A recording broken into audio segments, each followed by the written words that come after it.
অপপ্রভাব লোকহিত নিমিত্ত প্রচারিত অমূল্য শাস্ত্র অগ্রাহ্য করে সকল কল্পিত ধর্মমতর অসার ভিত্তি অবলম্বন করে স্বদেশর স্বজাতির ও স্বধর্মর কলঙ্ক রটনা করন্তু ନାହିଁ। আত্মশক্তি আত্মপ্রতিভা আত্মসাধনা ও যুক্তি বিচাରରେ ଜଳାଞ୍ଜଳି ଦେଇ ପରାନୁକରଣରେ ପ୍ରତାରିତ ହୁଅନ୍ତୁ ନାହିଁ। ପର କଥାରେ ପ୍ରଭାବିତ ହୋଇ ନିଜ ପରିସ୍ଥିତ ପରମାନ୍ନ ପରିତ୍ୟାଗ କରି ମୁଷ୍ଟିଭିକ୍ଷା ପାଇଁ ଅନ୍ୟର ଦ୍ୱାରସ୍ଥ ହୁଅନ୍ତୁ ନାହିଁ। ଆପଣା କାନରେ ହାତ ଦେଇ ଦେଖିବା ପୂର୍ବରୁ ପର କଥାରେ ବାୟସାପଭୂତ କୁଣ୍ଡଳର ଅନୁସନ୍ଧାନରେ ତତ୍ପର ହୁଅନ୍ତୁ ନାହିଁ।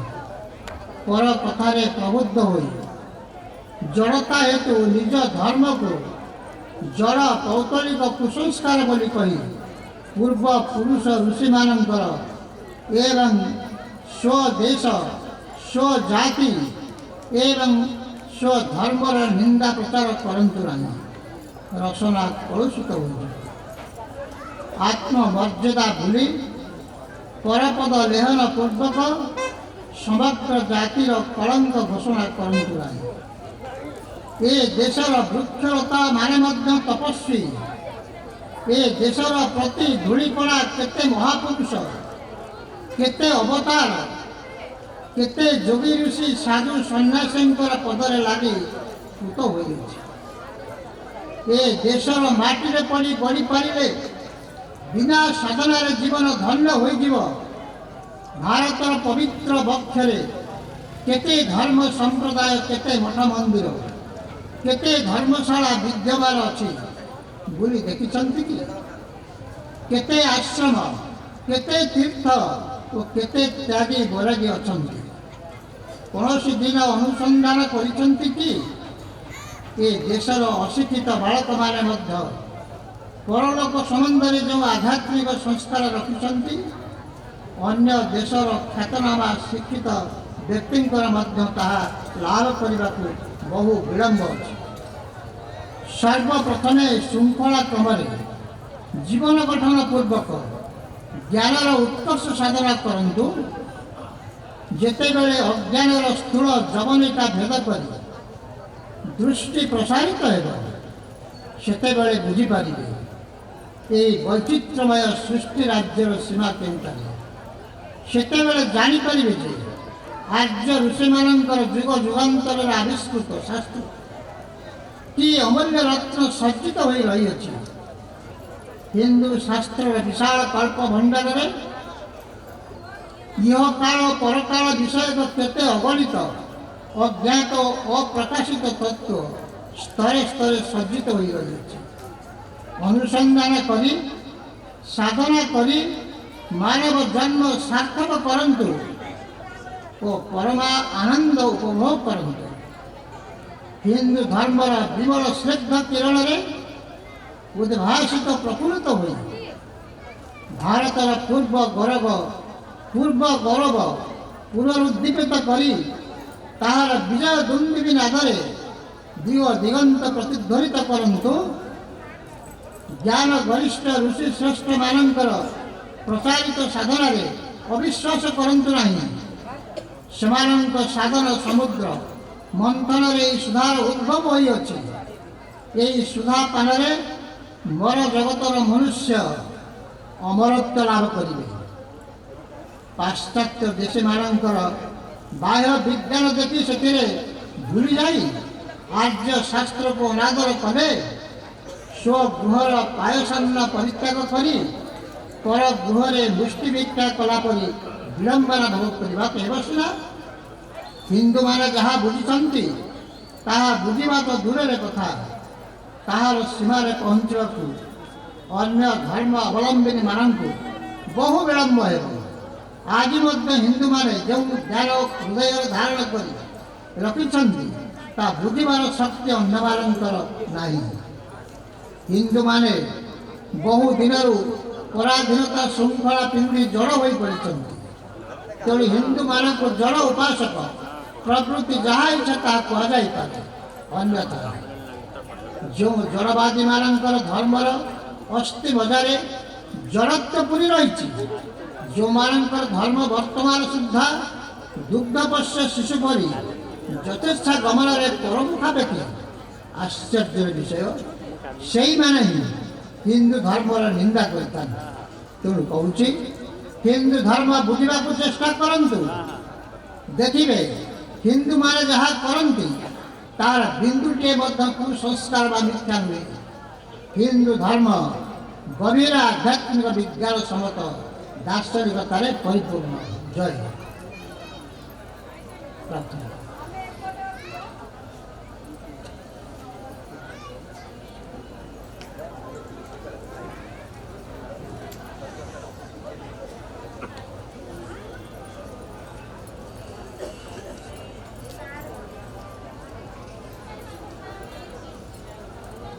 बौद्धिक प्रार्थना। सर्वेषां स्वस्तिर्भवतु, सर्वेषां शान्तिर्भवतु, सर्वेषां मङ्गलं भवतु, सर्वेषां पूर्णं भवतु। परमाराध्य गुरुदेव समस्तंकर सौभाग्य वृद्धि हो, समस्ते शांति बास करंतु,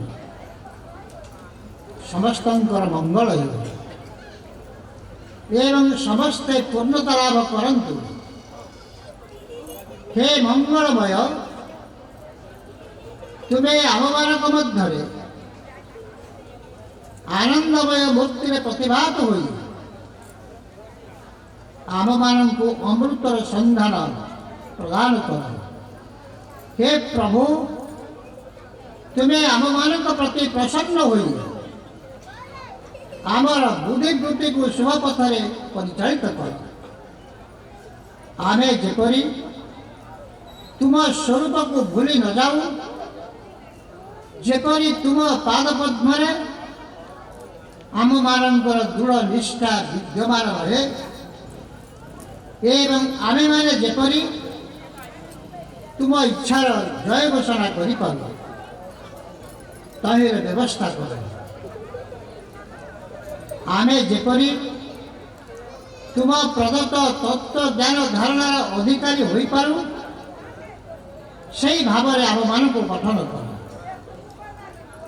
तुम निकट प्राप्त उपदेश गुड़िक आम भितरे स्वतः प्रकाशित है। गुरुवाक्य आमर जेपरी संशय उपस्थित न हो दृढ़ सदार उदय हुए तहेर उपाय कर दिया। जय।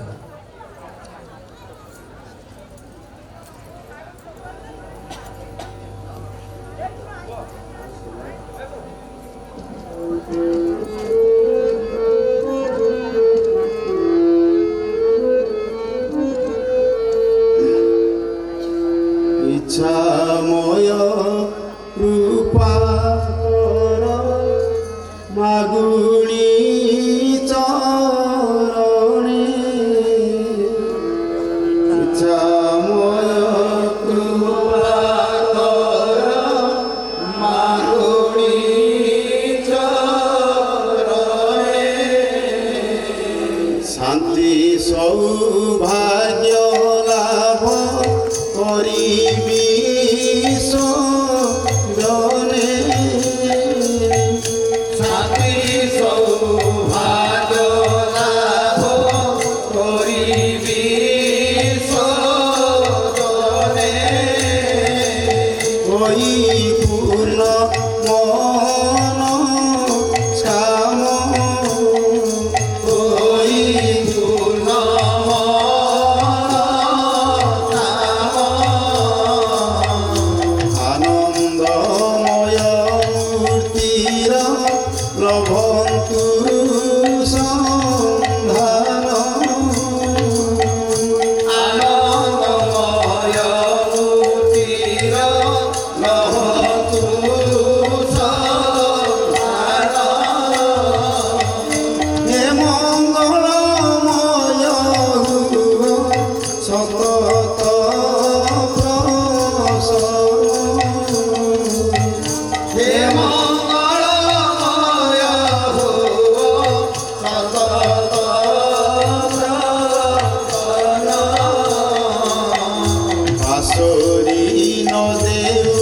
ସ